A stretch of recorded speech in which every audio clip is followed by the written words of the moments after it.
All right, I'm going to wait just a couple minutes while we get people loaded into the online forum, and then we'll kick this off.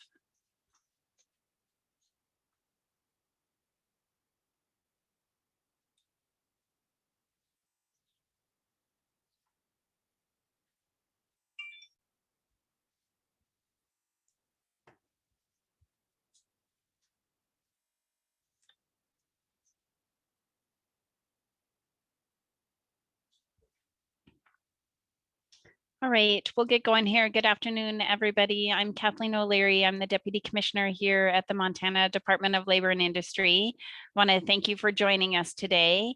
The purpose of our town hall and meeting here with all of you is to provide some information on upcoming changes to the UI program. So just some basics, some housekeeping things before we dive into the details.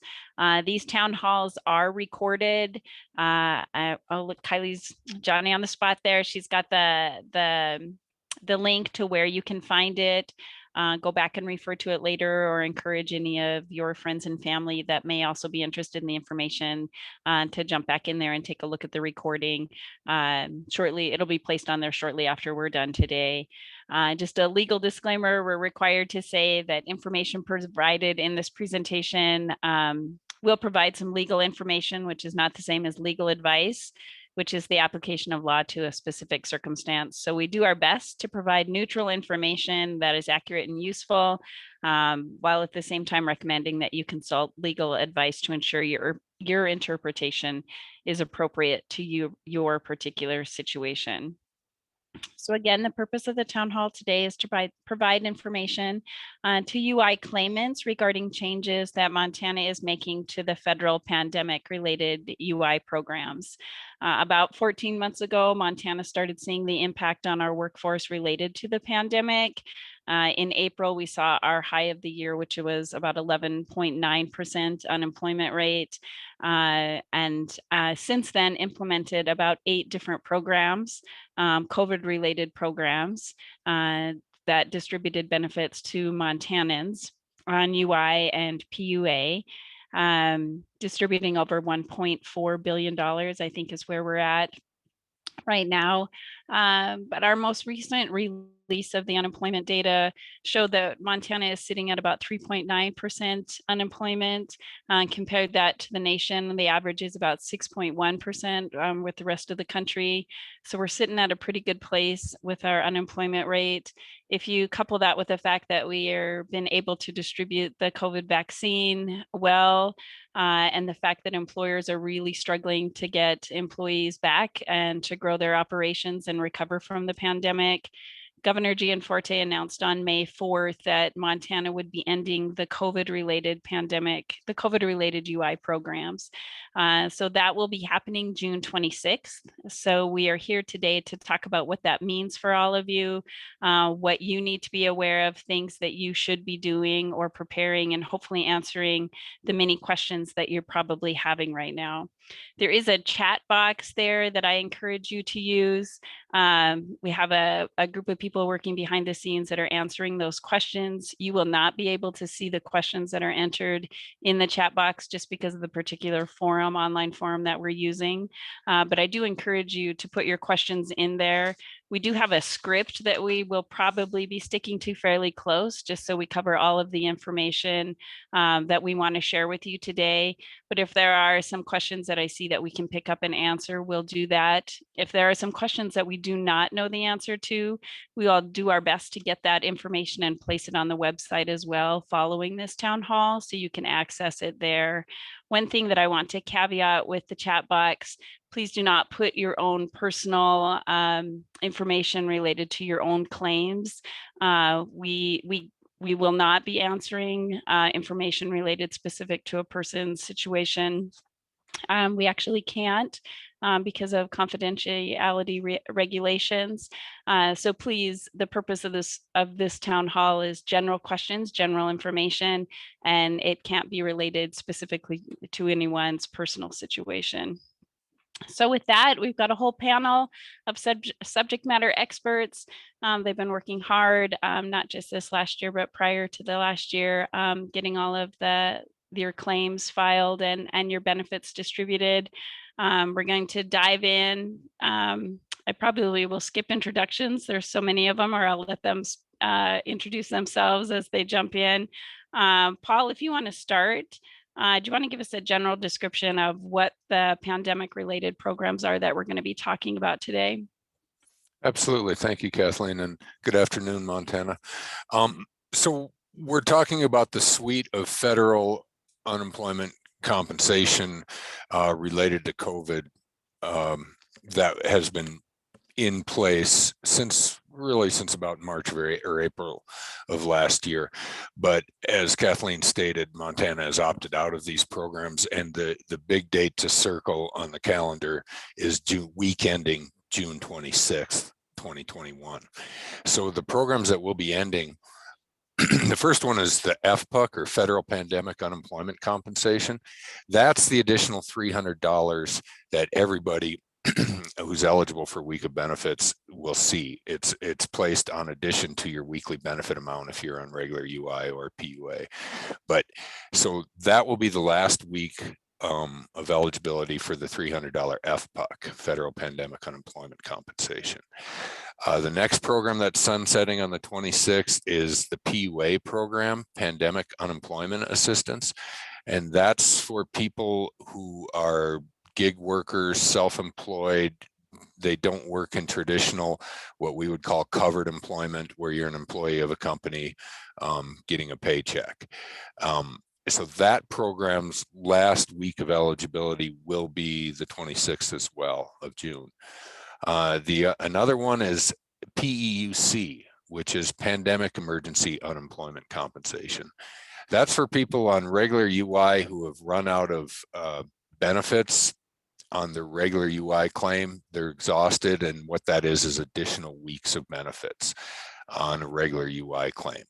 We'll talk more in depth on all of these individual programs coming up here. So it's what's important is for everybody on this call to recognize what type of claim you're on, so you know how this will affect you. And then the other program is MEUC, which is Mixed Earners Unemployment Compensation. Not a lot of people in MEUC, but that's where you'd be eligible for a regular UI claim and have proof or evidence of self-employment as well. If you meet a threshold, we can increase the weekly benefit amount by $100 on a regular UI claim. So that will be going away as well. But those are really the four programs directed towards claimants where this would have a direct impact on you. Now, someone on regular UI after the 26th will still be eligible for their will still have a weekly benefit amount if eligible. So basically, if you're on regular UI, you don't have to do anything different other than recognize how this may affect you. And when we say we're sunsetting these programs on June 26th, it's still a UI sequence. So you can't file for week ending June 26th until that week is in the past, regardless of which program you're in. Whether regular UI or PUA, you would have to wait until the 27th or the 28th or the 29th. And we're going to keep, regular UI is not going away, but for those in the PUA program, that website will still be up. It's not going to disappear at midnight on the 26th. That website will still be up, and we'll still staff the phone lines if you have questions regarding the PUA program. And any weeks, if you're waiting for a decision and the weeks of pending eligibility are in that background, they will pay out with all these federal additional compensations if you're found eligible, regardless of when you get your decision, or if you get an appeal reversed. They will pay out if you're talking about the affected weeks prior to June 26th. So with that, Kathleen, I think that's basically the overview of the programs. Thank you, Paul. I appreciate that. We are going to dive a little bit more into detail to all of those programs. The first one being the Federal Pandemic Unemployment Compensation. And Amanda and Allison, I'll hand that over to you to describe some of the details around those programs. Thanks, Kathleen. First topic, and like Paul mentioned, The Federal Pandemic Unemployment Compensation, or FPUC, is the one that began paying out in January, beginning January 2nd of 2021. It is the one that provided the additional $300 a week. That's on top of your regular weekly benefit amount. It was paid to those that received at least $1 in unemployment benefits or PUA benefits. This one applies to regular unemployment claims, extension or PEUC claims, and PUA claims. All three programs. And beginning June 27th, Montana will no longer participate in that. So the additional $300 will not be available, but we want to let you guys know that any weeks prior or filed prior to this date and including the week ending June 26th, if you're found eligible, they will be paid. So, and also like Paul stated that the regular unemployment compensation rules in the UI program will apply going forward. All right, thanks so much, Amanda. Let's dive into some of the pandemic unemployment assistance. Rachel, that's your area of expertise. Can you talk to us about PUA? Sure, thank you, Kathleen.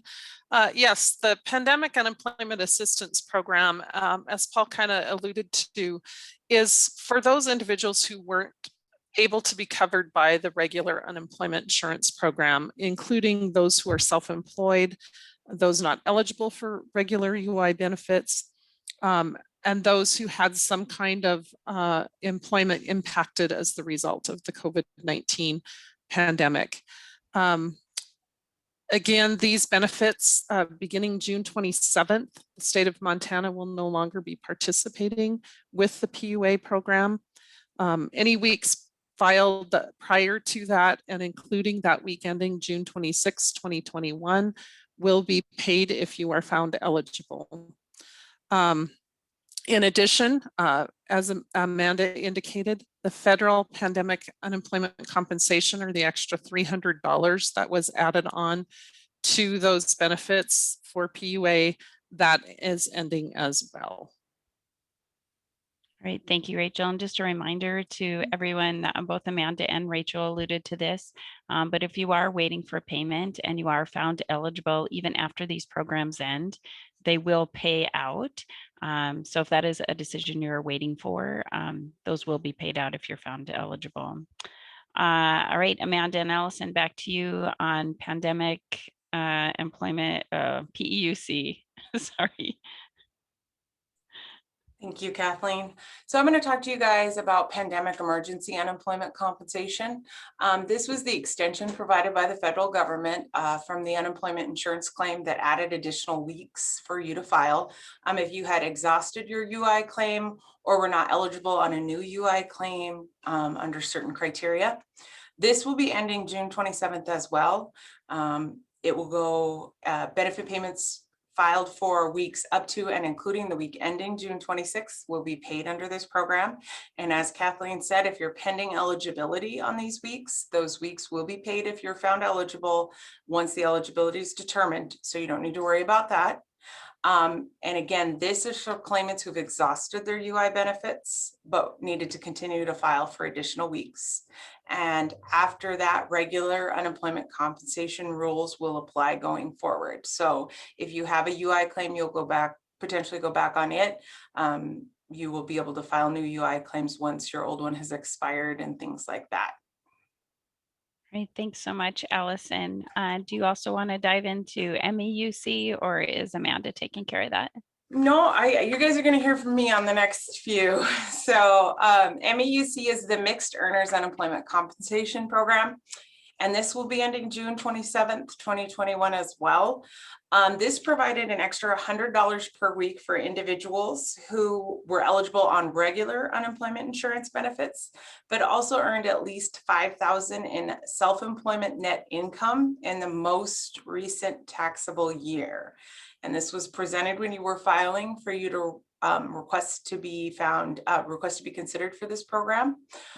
So those benefit payments will be paid up through and including the week ending June 26th of 2021.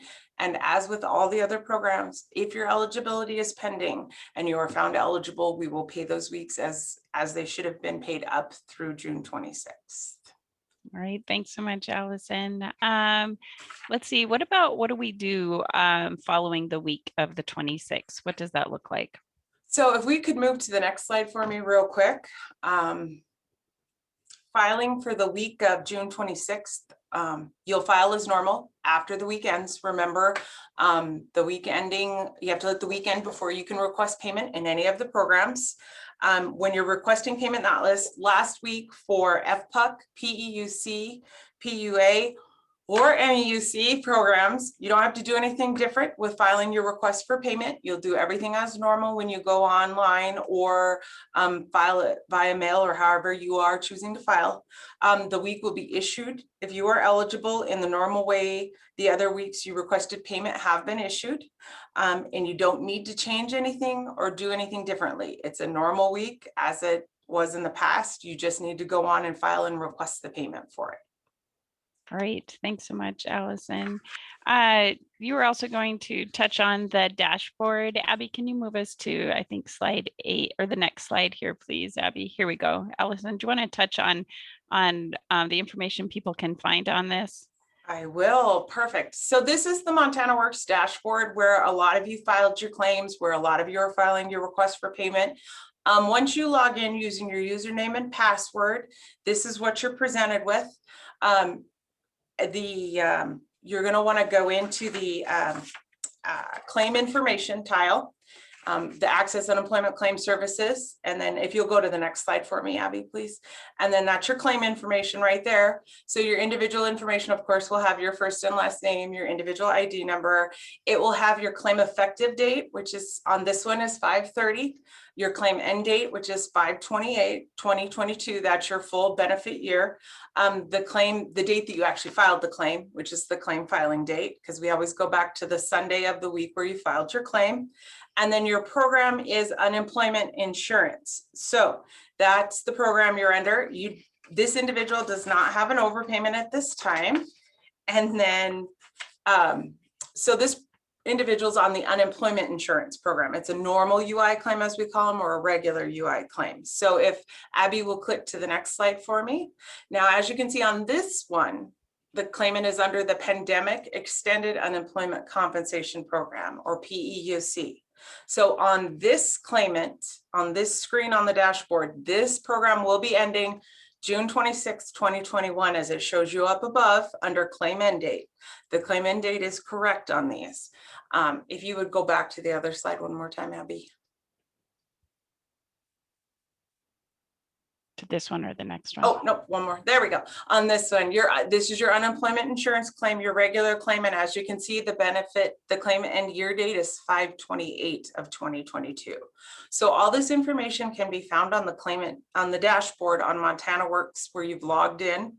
And this would be how you would determine which program you're under and when the claim is exhausting or ending. So Allison, I just have a couple questions there for you. So this individual, it says unemployment insurance, but it doesn't say anything about FPUC.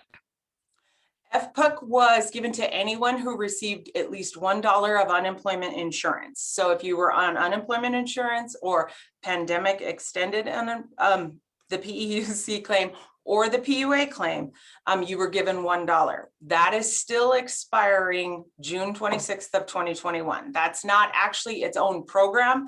That's an additional supplement to the unemployment insurance program, the pandemic, both of the pandemic programs that it had existed. So you won't see FPUC there, but it will be ending. Okay, so just for those of you that under the program there where it shows unemployment insurance, your claim will continue. However, the $300 additional that are added every week, that will stop after the week ending June 26th.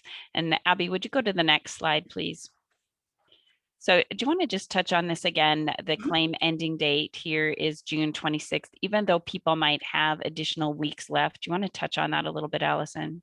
I can. So when the extension was, the last set of the extension was initiated, what occurred was we took it out to what the date that the federal government gave us, which was 9/1/2021. So you're going to see all that money in there.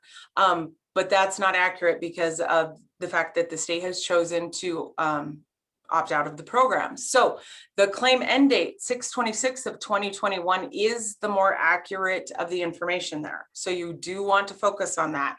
So when you log into your dashboard, you want to review what program you're under, and this individual's the pandemic extended unemployment compensation, and their claim end date is 6/26 of 2021. So these are going to operate just like a regular UI claim would operate for those of you that were on them in the past. If you didn't exhaust your UI claim, it did end. It had a claim expiration date. There could have still been money there, but your claim expired and you had to file a new one. So the pandemic may have money left, but it is ending. And that would be on that 6/26 of 2021 date. So I would highly recommend you pay more attention to the dates and the type of program than the amount of money that's sitting there. All right, thank you. And not only the dashboard, Allison, but we have sent out emails and mail to individuals so they know which programs they are. Can you touch on that a little bit too? Yes, in the last 3 weeks, we've been sending out multiple communications to everyone, both mail and the email form with the email address that we have on file for you in the unemployment system. This week, we'll be sending out what are the pandemic extended unemployment compensation letters on that program and what areas of that program you may fall under. Last week, we sent out information concerning the ending of the emergency rules or some rules that we had in place for the COVID pandemic. Prior to that, we sent out information concerning the EPUC, which was that extra $300 that you've been getting if you were entitled to if you were entitled to $1 per week. And then prior to that, we sent out a program letter, and that talks about each of these individual 4 programs that we're talking about right now. So please be watching your mail, opening it, reviewing it, also be reviewing your emails and everything like that. We're going to continue to message up through the end of the program on 6/26 of 2021. Right, sounds good. Thanks so much, Allison. Let's move forward to just a reminder of if you're on regular UI, what some of those rules are. So Abby, if you could go to the next slide, please. Can you talk to us a little bit? I believe it's you, Allison, that's jumping into able and available and actively seeking. What exactly does that mean? So beginning 6/27 of 2021, we are going to move back to our pre-pandemic eligibility requirements. And those can be found in the claimant handbook. Those can be found on the website. Those can also, those are the 2 main areas where those can be found. There are also some FAQs that will help you out with those.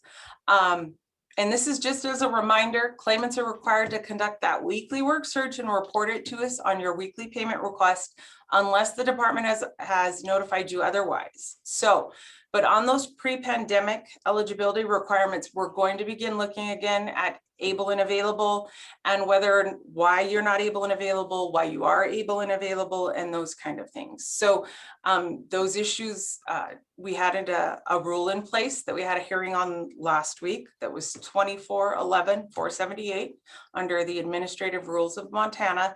And that rule allowed us flexibility with able and available. It allowed us to loosen certain things under that, and it allowed us to look at certain areas differently. And like I said, that's going away 6/27 of 2021. So we're going to go back to the regular pre-pandemic eligibility requirements. And again, those are in your claimant handbook and can be found on the website. You can request those handbooks if you didn't get one in the mail, but the handbook is also on the website and you can review it there as well. Thanks so much, Allison. I see Kylie's doing a great job of putting the links to the claimant handbook and some of the other things we're talking about in the chat box. So take a look at what she is entering there for all of you. Abby, do you want to go to the next slide, please? All right. I think, is it Allison or Jen that's jumping into job attachment and what it means as these programs roll out? I'll take job attachment and then Jen will jump in on work search and go from there. All right, sounds good. On job attachment, unemployment insurance notifies you when your work search requirements have been waived, and this is one of the instances where we would waive those work search requirements. This means that you have an approximate date of hire or return to work at 30 or more hours per week. You must still be able and available for work and report separations from any employment when you're job attached. But what it means is that work search requirement has been waived. And so We allow you to job attach yourself, but we verify that with your employer. So when you're filing your claim or when you're requesting payments, you can do the job attachment, but we will be verifying that with your employer. And again, you have to have an approximate date of hire. You have to have, or the return to work date of 30 or more hours per week is what we're looking for there. If you accept an offer of employment but will not be starting right away, you need to call the claims processing center, and we can look at job attachment and what's going on there for you as well. I can't ensure you'll get it, but we can take a look at it. So again, you would be notified that your job attached and that your work search requirement has been waived. If you have not been notified of that, then you need to be doing that one work search a week, and you need to be reporting it to us when you file. Okay, thanks so much, Allison. All right, Jen, let's hear from you. Can you give us some details about what it means to fulfill the work search requirements? Absolutely. In order to qualify for a work search, in order to qualify for unemployment, we do require that you submit at least one work search for each week that you request benefits. That's not to say that we don't want you applying for more than one job per week. That's just all the reporting requirement that we have for you. In order to qualify as a valid work search, you have to submit an application or a resume for a position that is open, for something that you are qualified and willing to do. We don't want you, if you've only ever been a server, to apply for a position that's a brain surgeon. You're probably not qualified for that job, so it wouldn't count as a valid work search. Also, we need you to be applying for a different position each week. Contacting an employer asking if their hiring is not going to qualify as a valid work search, but if you contact them and they say yes, go to our website. If you follow through with that and you submit your application information in whatever manner they request, then that would be considered a valid work search. Another thing that we would count as a valid work search is if you have an interview that you attend, the employer's reached out for you, that is actually contact with an employer that could potentially lead to employment. So we do count that as a work search. Could you go to the next slide? I have a couple questions for you, Jennifer, Yeah, go before ahead. you dive into the examples there. Does it count if you talked about the temp agency, if they apply to more than one temp agency, how does that work? Applying, like submitting your application with a temp agency only counts one time for that temp agency. If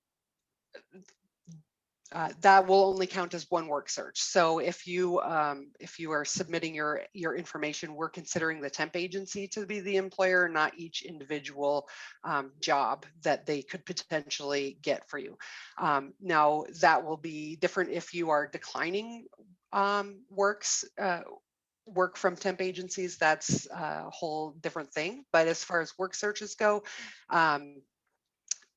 temp agency only counts for the 1 week that you actually submit your information to that temp agency.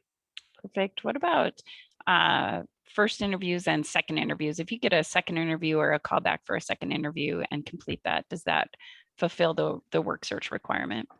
The week that you do attend the interview, we would consider to be a valid work search because, again, that's contact with an employer that could potentially lead to your employment. So we would look at that as a good qualifying work search. All right, awesome. I'll let you go back to your script here. Do you want to jump into some of these examples? Yeah, no problem. So on the MontanaWorks website, when you're filing your payment requests, if you're doing 1 week or 2 weeks, that will determine how many of these screens that you get presented. But this is the screen. If you indicate on your payment request that you did search for work during that week, this is the page where you're going to enter your work contact information. Notice under the work search, right there at the top, there is dates. It says work search for the week of 5/16/2021 to 5/22/2021. Make sure that you're really paying attention to that date because your work search contact has to have been made in between those dates, or else it won't accept your work contact. So the contact date, that's the first question, that's where you're going to put the date that you actually made contact or submitted your application or resume to the employer. All of the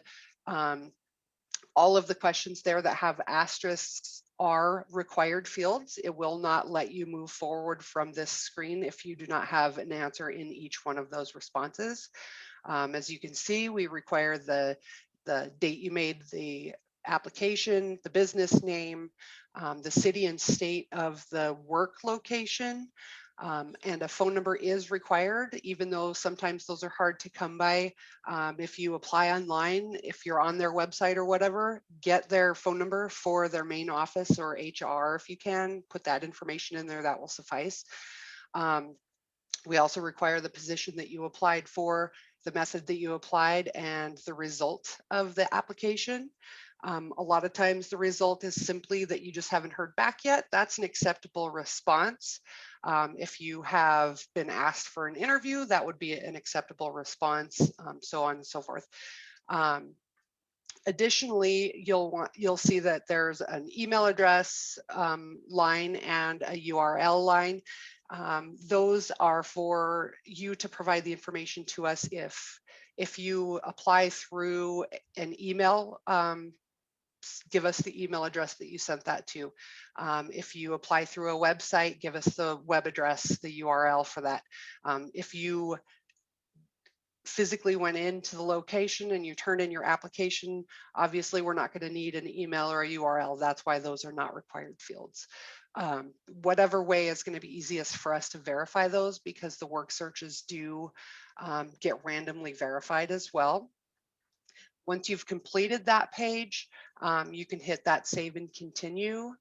And if you can go to the next slide, it will show us the week 2 contact. Again, make sure that you're paying really close attention to the dates on the top of that screen there. This one says work search week 2, contact number 1. At the bottom of the screen, there's a question, did you make a second work search contact for the week? If you answer no, it'll just take you to the second week. But if you answer yes to that, it's going to ask you for the second contact for the week that you are currently looking in. So make sure that you are really paying attention to the dates that you're submitting. And then this is just another example of a valid work search. It looks like, the application was submitted via the internet. It should have a URL in there, but there is a phone number. So we would still be able to contact the employer to verify that the application was submitted appropriately. Like I said, we only require one valid work search for each week that you request benefits, but we do strongly encourage you to apply for multiple positions if they're out there and available. Ultimately, the goal of unemployment insurance is to get you guys back to working full time. And so this is just one way that we're trying to assist you guys to get to that point. All right, thanks so much, Jennifer. And again, Kylie's putting the link for the claimant handbook that has much of this information for those of you to go back and review that. Abby, do you want to take it to the next slide? Jennifer, nice segue into the work that our job service offices can provide to claimants in Montana as these programs are ending. Use the contact information here, reach out to your local job service offices.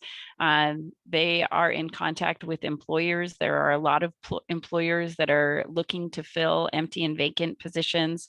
They can talk to you about what those open positions are, who are those employers. They can also review your application materials and help you write resumes and cover letters.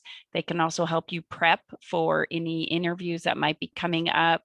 They also have different resources and tools available for different training opportunities that are available as well. So I really encourage you to avail yourself to the good work that these people do to help you as these programs are ending, re-enter the workforce and engage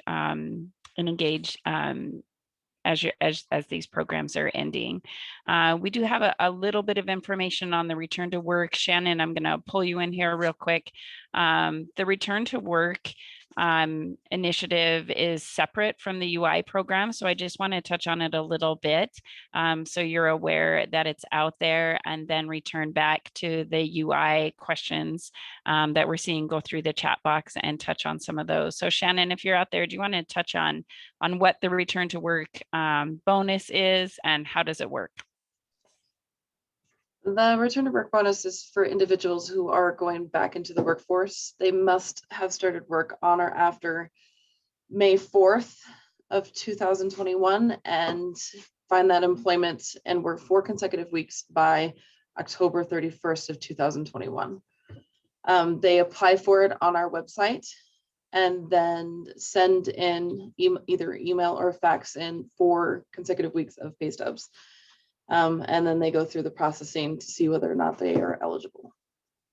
Great. Does it work if they're job attached or they're working reduced hours? Shannon, how does that work? To be eligible, you may be job attached, but you have to have had a full separation from your employment and started back after the May 4th day. If you were working part-time through the pandemic, you are not eligible. All right, sounds good. So the information is there.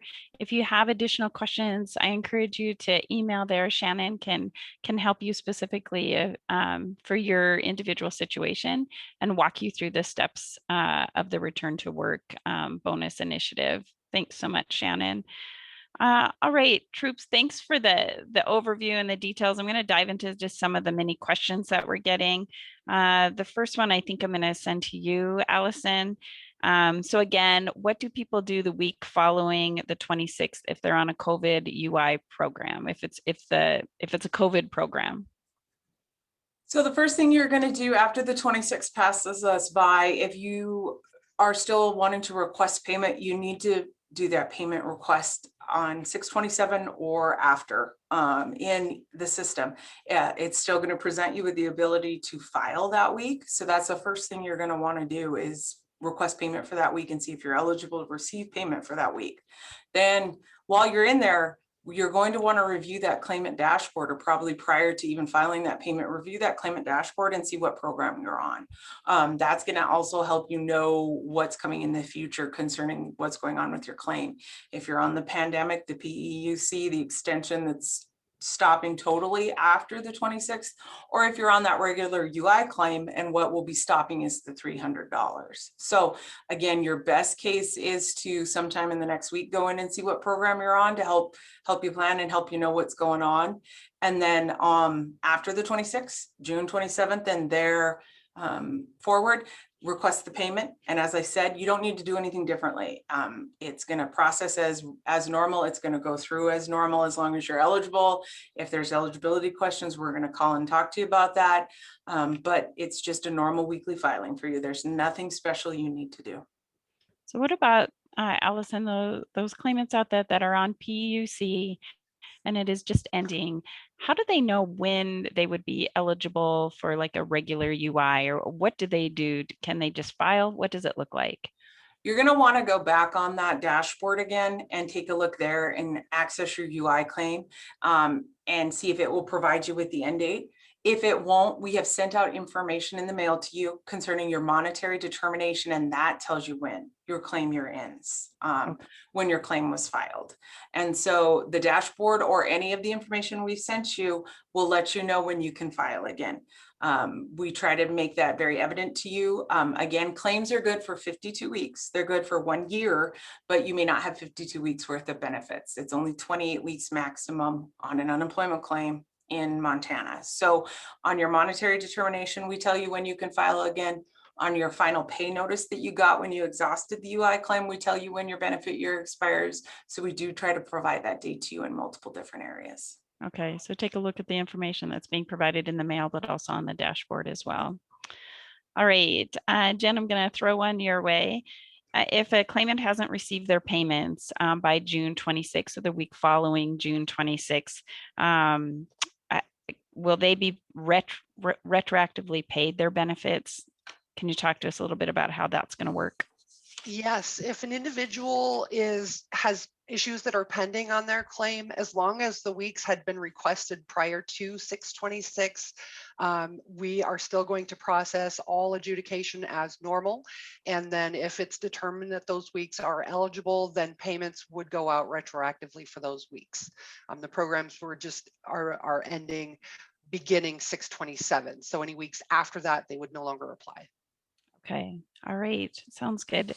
So if people are waiting for their payments, they just need to know that once the eligibility is determined, those will be paid out. All right. Let's see, Jen, can you just talk to us again? A reminder to everyone here, what does it mean, basic eligibility? What does that mean when you're talking about that? Can you just briefly touch on that? Yeah, definitely. So basic eligibility, first and foremost, you have to have wages in the base period of a claim to make that claim monetarily eligible. That means that we need to have covered employment. If you were on one of the other programs and you are working part-time or something like that, we can certainly look at those wages. So first and foremost, we need to have wages that we can potentially use on a claim. Then we also have to look at the reason that you're not working currently, or the reason that you're working reduced hours, if that's the case. We have to determine whether or not you're eligible for benefits based on that reasoning. And then on a week-to-week basis, we do require that you're able and available and actively seeking full-time employment. As Allison had covered before, there are ways that we can waive the work search requirement, but you still are required to be able and available for work. So like job attachment wouldn't necessarily apply if that employer has work for you that you're not willing to accept, or that you're not accepting for some reason, such as childcare or health issues. Those things would have to be re-reviewed based on normal standard unemployment benefit rules and regulations. All right, sounds good. Thanks for that information, Jennifer. And panelists, I'm just going to run through some of the questions we've been seeing here in the chat. If you have not exhausted all of your benefits and you're on regular UI, what do you do following June 26th? Allison, I'm going to throw that to you and you can pass it off to Jennifer or Amanda, whoever you want. If you're filing on the regular UI claim, you just continue to file. The Okay. difference you're going to see is that extra $300 EPUC benefit is not going to be there any longer, but your regular UI benefit will be there as long as you're eligible for that week and you meet the eligibility criteria. So what if, why are some people on PEUC and some people are on UI? Can you touch on that a little bit? So some people have exhausted their UI claim and their benefit year is not up yet. So those individuals were allowed to file the PEUC claim, the extension as we're calling it. And on that extension, they were allowed to file and receive payment for additional weeks that did not fall on the regular UI claim. In that instance, that claim is ending. There are some people who filed UI claims that met what was called an EUC in lieu of rule that was in one of the releases from the federal government. And what it said was that if your extension was $25 or more a week than your newly filed UI claim, then you could go on to you could stay on that extension and not be on your UI claim. If that's your case, you'll be getting a letter this week from us in the mail, and we will be letting you know that you're going to move from that extension back onto the UI claim. And there's nothing you have to do but keep filing. And again, you still have to meet the eligibility requirements and all of that still comes into play, but we're just going to move you back onto the UI claim that we moved you off of, because that came out with one of the acts, the one that started 12/27 of 2020. So that was a portion of it that we did opt in as the state of Montana to do.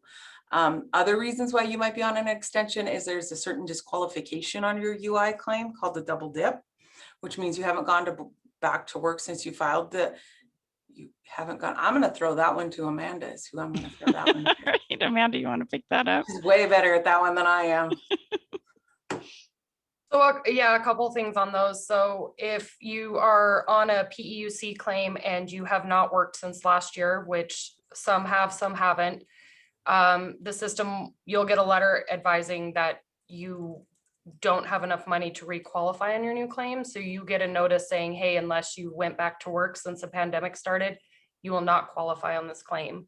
The other, if you have returned to work, you'll get a notice saying, hey, the dashboard will show your regular unemployment claim after June 26th, and you will be able to draw and see your balance for your regular unemployment claim. So like Allison was alluding to, that you'll get a notice on your situation this week, and also emails this week as well. So really, I think that points to the fact that everyone's situation, it really depends on their own individual circumstances. And a coworker might be on regular UI and you might be on PEUC just because of however it is played out differently between the two of you. So take a look at your dashboard, the information that you are getting, and also the FAQs to kind of help guide you on next steps. Amanda, since you're in the hot seat, I'm going to throw another question your way. Are there any exemptions as we are ending these programs? Are there any exemptions that are widespread that someone would maybe continue on EPUC or PEUC or PUA after June 26th? We got Montana picked a date. Other states have done this as well. June 26th is the end of all programs. So the additional 300, PEUC and PUA. It's not to say that some will not qualify for regular UI. So we've been saying this whole time to check your dashboard.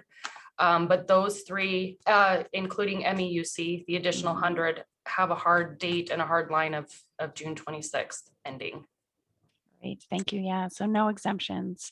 So what about, you touched on this a little bit, Allison, but is there anything wrong with somebody filing a new claim? If they have no idea, if they don't understand the dashboard, what happens if they just file a regular unemployment insurance claim? What happens? Are they in trouble for that? No, Right. well, the system will go ahead and first of all, when you log into the dashboard and you click on access my unemployment insurance claim, it will prompt you as to what you need to do next. And so there is potential it won't prompt you to do anything. But if you do end up filing a new unemployment claim and it overlaps with one you've already filed or something like that occurs, we're just going to look at its eligibility versus the other claim and see that it overlaps. You're not in trouble.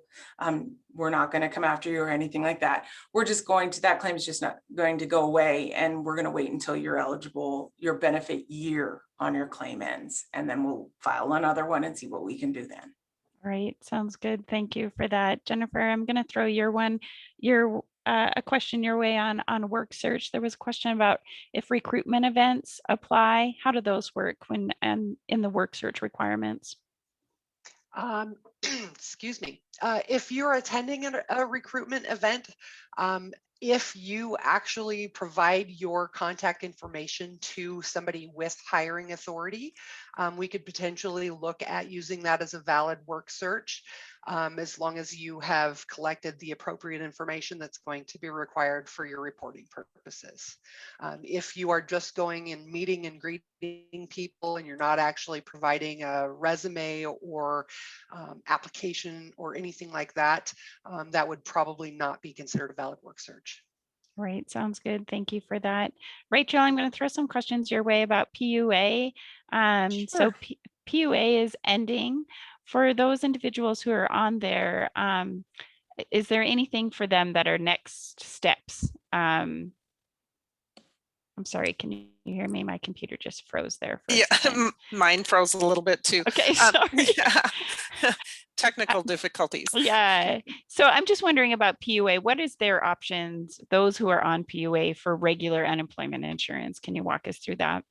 Yeah, sure. So there may be some individuals who were on the Pandemic Unemployment Assistance Program, or PUA, that had maybe had a reason that sent them to PUA. They were actually a covered wage earner that maybe didn't have enough wages at the time, but since then maybe have obtained enough wages.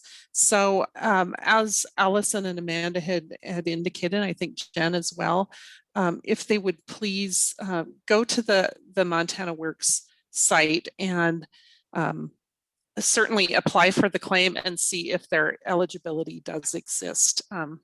We always encourage individuals to file the claim. It can never hurt.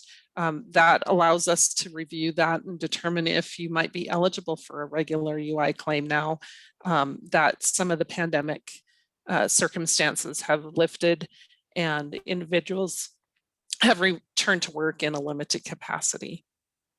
Yeah, thank you for that. Just a reminder for everyone, if there's one thing you walk away from, if you are unsure after June 26th, whether or not you would be eligible on a regular UI claim, go in and file. There's nothing wrong with doing that. The system will walk you through it. There is certainly nothing wrong with filing a claim, and you will at least know then whether or not you are eligible by doing that. So we're getting close to the end of the hour here. So I want to thank the panelists very much for sharing all of the information that they did today. A reminder to those of you that are listening, this is recorded and it will be placed on our website, so you can go back and review this. Pay attention to the letters and the emails that you are getting, and make sure you go in and take a look at your dashboard so you can prep for these programs that are ending. And with that, I'm just going to run across the board here and see if there are any closing thoughts that our experts here would like to remind you of or have you walk away with today. So Allison, I'm going to start with you. Watch for the communication. Please watch for the letters in the mail. I know you're going to be getting a lot potentially. Please continue to review and read each one. Please watch for the emails and review and read each one. If you haven't been receiving emails, please check your spam box. Please look around to find it, junk, you name it, so that you can read those and be informed and know exactly what's going on. We're trying to communicate as much as possible with everyone so that there are no surprises and so that everyone can be prepared. So communication for me is the key. Please keep watching for it. Please keep reading it when you get it. Thanks so much, Allison. Jennifer, any closing thoughts from you? Yes, from me in claims processing, I would just like to reiterate, if you're not sure if you will qualify or not, absolutely try. The worst thing that we can do is tell you no. So if you're not sure, try and make sure that you're reporting your information appropriately, and we'll be able to adjudicate and determine whether or not you will qualify. So just try and make sure you're reporting everything correctly. Sounds good. Thank you, Jennifer. Amanda? Yeah, it's out on the page here. Refresh yourself with the claimant handbook, regarding work searches, how to report your hours and earnings when you file if you do return to work, and other questions you may have as we move forward with regular unemployment insurance. Thank you so much. Rachel, what about PUA? Closing thoughts on PUA? Yeah, definitely.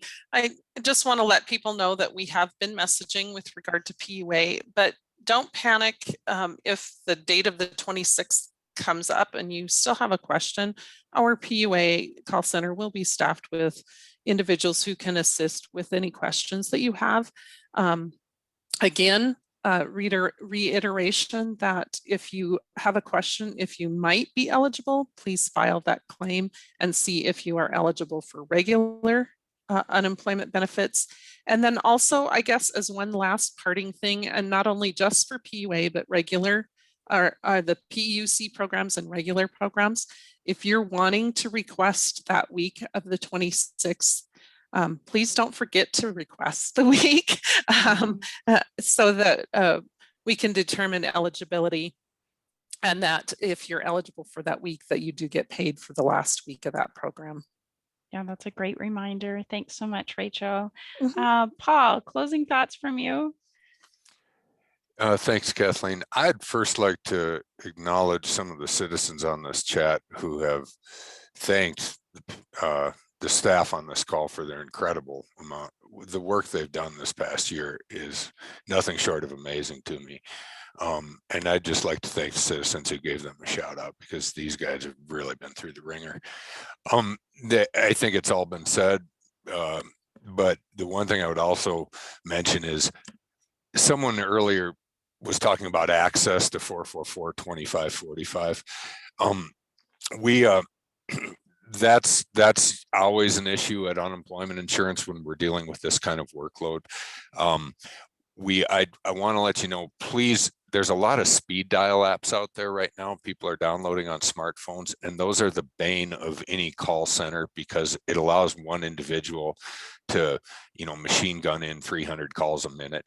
What that does when it compounds is it just freezes up the phone lines, and it makes it like playing the lottery trying to get through.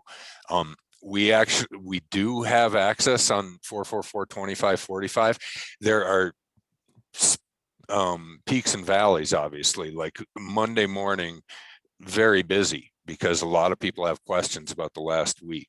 Another example would be Tuesday, July 6th. That's going to be a very busy day. I would wait until later the week to try to get through to us if you need to speak with us.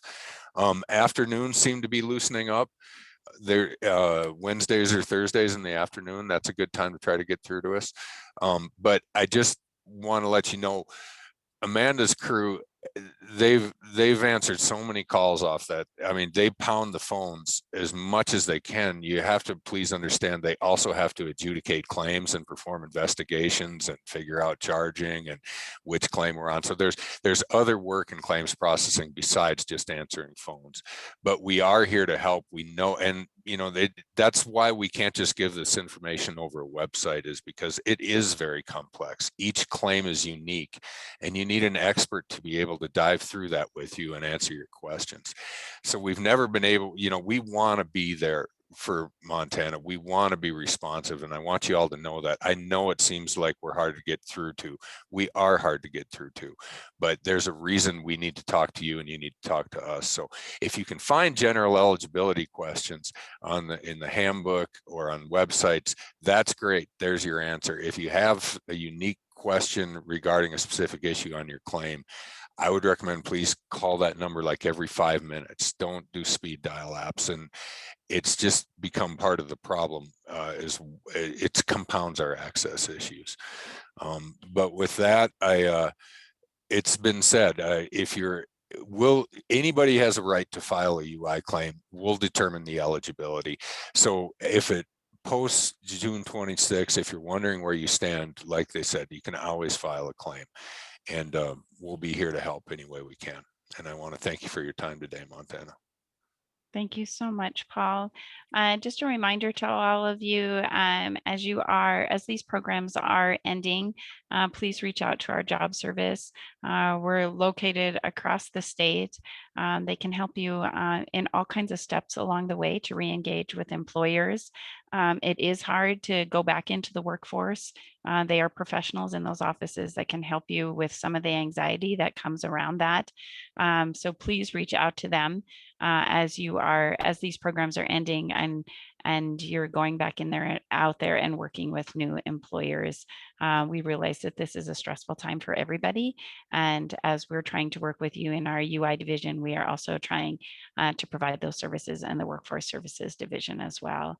So again, I want to thank the panelists for sharing all of the information and knowledge that they provided to you today. This recording will be placed on our website, like I said. Thank you to the people behind the scenes working in the chat box, making sure our slides are going and you're getting your answers there. And to all of you that tuned in today, thank you so very much for all of your questions and your interest. And we're there for you as these programs end and to help you walk through these next couple months. So thank you so very much to all of you. You guys have a good day.